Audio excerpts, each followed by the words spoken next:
All right, everyone, we start off today talking about inflation because, of course, the inflation went over the expected mark, which was higher than before. It had hit 7% prior in the United States, of course. They were expecting 7.3, so an uptick, but not a drastic one, although it is cumulative damage, so any uptick at all is a negative direction for the economy. It hit 7.5, and now you've got massive damage control from the Biden admin, and I've got to get into this because a lot of people aren't seeing one specific trend with regards to inflation news and the coverage by the legacy media, number one, and also the reaction by Joe Biden and his inner circle, number two. Link in the description, archived, of course, to the story of the inflation itself.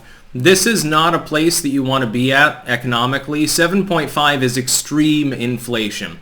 I realize there is also huge inflation in most of the world, but you've got a 40-year high in inflation. Most of the people alive today in the United States that were cognizant at the time in the 80s, that's less than half the population. Most of the people in the population have never lived under price soaring of this kind.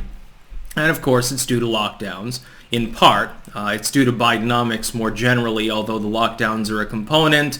You still have some states that have lockdowns at the moment. It's causing economic damage. It's been questioned now by university studies, by the CDC, etc., as to whether there's any reason to continue this behavior. Of course, the common knowledge is no. There's no reason to have travel restrictions. There's no reason to have restrictions on movement, etc., etc. Second link, this is to Kamala Harris. Talk about a step back from the original line of the administration. Initially, we were told last year when inflation began, the Bidenflation, we can call it that because Biden was pushing the shortage economy style behavior that has in part led to this. We were told initially there was no inflation. It was a blip. Now, when we got those first numbers early last year, literally a year ago, it wasn't anything. It's not actually inflation. It's just prices rose a little bit year over year. Don't worry.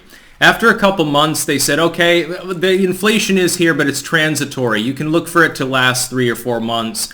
That would be what the average person, I think, would consider transitory. After that, it'll go away. And then we got Citi saying, well, actually it'll peak probably at some point in the first quarter of next year, which is now this year. So that would be, they're expecting it, I guess, to peak now. And of course, it's riding ahead of expectations, even those new, more pessimistic expectations. Then we heard from Yellen saying, well, yeah, February is probably when it peaks. It'll peter off thereafter. Kamala Harris, again, link in the description, see it for yourself. The VP, asterisk VP, of the United States saying, well, by the end of the year, it should start going away. Inflation will be here for the entire year. Now, where have we heard this before? Oh, it was last year. We heard from some of the more cerebral minds that were willing to save their own necks. Basically, by the end of 2021, don't worry, it'll have peaked. It'll be going away. It won't be a huge problem. That never happened. Now we hear at the end of 2022. You've also got Joe Biden reacting with huge damage control saying, well, I'm going to work like hell to reduce them prices. Again, we have it before from Joe Biden himself with regards to just the gas prices. He said he'd work like hell. He likes to throw in a mild swear word once in a while. Damn this. I'll do this to hell, etc. I expect him to come out and say bitch at some point. No, those bitches at Fox News don't know what's up. Come on, man. And saying, well, I'm going to work like hell to reduce these prices. The problem is you've tried before. You tried with just gas. Now, the answer, of course, free up Keystone, stop going after the energy sector, stop screwing with the energy economy that the Trump administration really, and even before that, the Obama administration, getting no credit for it because, of course, his leftoid policies, spurning the environmental lobby to allow drilling on federal lands, etc., allowing the private marketplace to reduce the price of oil and gas especially. Biden hasn't done that. Biden's done effectively a 180, but he's definitely saying that he's going to tackle these prices. He tried to do that with gas. He managed to buy, 15 cents of total relief for about a month.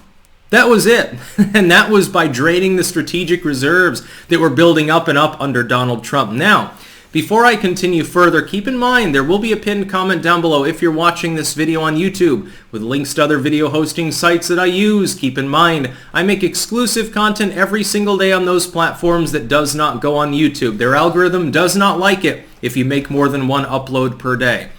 Even absent all the censorship, that's a reason enough to limit the content there. So join me on Rumble, where I think I'm pushing 73,000 subs. Join me on BitChute, where I think I'm approaching now 50 million collective views. Join me on Odyssey. I'm at level 5 there, and they've graciously updated that. I've got 5 nice little stars underneath my username's icon and stuff. Better sites than YouTube altogether. Uploading to Minds, uploading to Dailymotion, although Dailymotion the other day banned my account and then restored it within an hour. I thought it was hilarious because they never tell you what they banned you for. But, you know, who cares? Here's the thing. This inflation is not going anywhere fast. The Biden economy continues. That's unfortunate. It's basically like the Jimmy Carter economy. There's a difference, though. Jimmy Carter was coherent.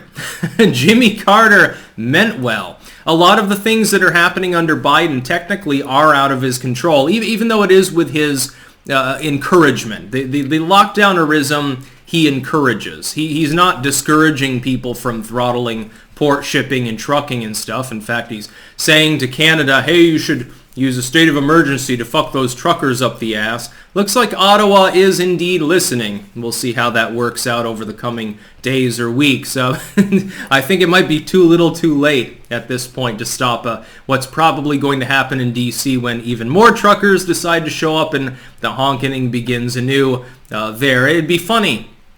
You might get a picture of Joe Biden on the White House lawn staring out in squint-eyed amazement at 100,000 truckers rolling down Pennsylvania Avenue. It could actually happen. It's not beyond the realm of the pale at this point. This inflation is not going anywhere. We have had over and over again intelligent people who looked at the coverage of this from the wagon-circling media, which tries to defend Biden at all hazards. They realized that they've been lied to now 4 or 5 different times in a row. You were told the inflation wasn't happening. You were told it was very, very minor and it would last a very short time. You were told then that it was good for you, which no reasonable economic mind actually believes. You were told that it would be peaking now, but there's no indication that it's slowing down. And even if it peaks, now the new expectation, according to the experts cited, no name involved, but she's citing them anyway, by Kamala Harris, generally speaking, the second in command of the executive branch of your country, you can take it to the bank. They're probably lying to you, but you can assume that it's at least that bad, possibly and probably worse. Now she's saying, don't worry, by the end of 2022, the inflation will begin to peter out. Well, shit, that's 8 months longer than Janet Yellen expected. So you're talking the final quarter of 2022 now. So the entire first 2 years of your presidency at the very least, according to the optimistic appraisal by the second in command of the administration herself, is that those first 2 years were marked by a shitty economy. You still haven't even brought back all of the jobs that were lost due to lockdownerism in the first place. Thank goodness the Trump economy was roaring ahead the way that it was, otherwise we'd be in a depression right now. Can you imagine if Hillary Clinton had been around when the China virus had been unleashed? Thank goodness that didn't happen. These people don't know what they're doing. And by the way, Biden's optics on this are extremely poor. There's a reason why, other than the border, which is basically completely fucked. There's no excuse for that at all. There's a reason why his economic polling is so low.